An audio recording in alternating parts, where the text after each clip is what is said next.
مع بيبرس أكاديمي. هنتعلم حاجة جديدة النهاردة، يلا بينا.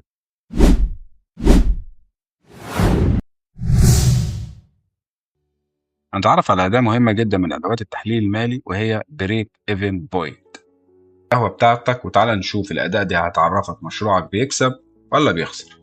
إيه هي نقطة تعادل؟ هي النقطة اللي بتكون عندها التكلفة والإيرادات متساوية. مش بس كده، قبل النقطة دي أنت بتخسر وبعدها بتبدأ تكسب. أبسطها لك، تخيل إنك عندك مشروع صغير، محل سندوتشات برجر مثلا زي ده، وعايز تسعر السندوتش وحسبتها بالطريقة دي. العيش واللحمة الخام بتكلفني في السندوتش الواحد 20 جنيه مثلا، وهحط نسبة ربح كبيرة عشان أبقى في الأمان. يبقى أنا هبيع السندوتش ب30 جنيه. جميل جدا، أنت كده حطيت نسبة ربح 50% تقريبا، يعني المفروض تكسب كويس جدا بغض النظر عن أي حاجة. تخيل بقى إنك ممكن تبيع في اليوم أكتر من 150 سندوتش وتبقى خسران مش كسبان. طب إزاي؟ هقول لك إزاي. الحقيقة إنك بالطريقة دي أنت حسبت التكلفة المتغيرة بس، وهي تكلفة المواد الخام، ونسيت تماما تكاليف تانية مهمة جدا زي تكلفة الإيجار ومرتبات المعروف تكاليف الثابتة.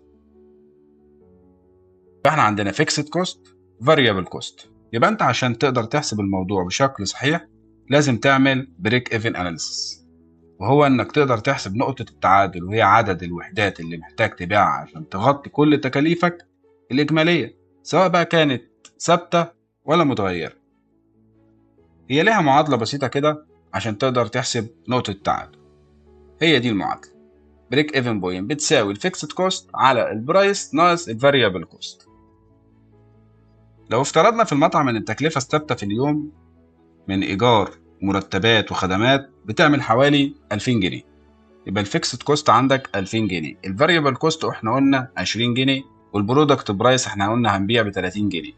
يبقى البريك ايفن بوينت 2000 على 10 بتساوي 200 وحدة. يبقى انت محتاج تبيع 200 سندوتش في اليوم الواحد عشان تغطي مصاريف اليوم، وده نقطة التعادل بتاعتك. بداية من سندوتش 200 واحد انت كده بتبتدي تكسب يا معلم.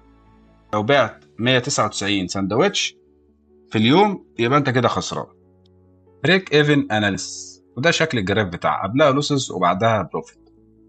بس خلينا نتفق ان اي تكلفة ثابتة خلال مدة طويلة وما بتأثرش بحجم الانتاج يبقى ده فيكسد كوست، واي تكلفة بتزيد مع زيادة حجم الانتاج، يعني مع كل منتج واحد زيادة، يبقى ده variable cost. الأداة دي مش بس مهمة، الأداة دي لازم تكون موجودة عشان تعرف انت بتكسب ولا بتخسر.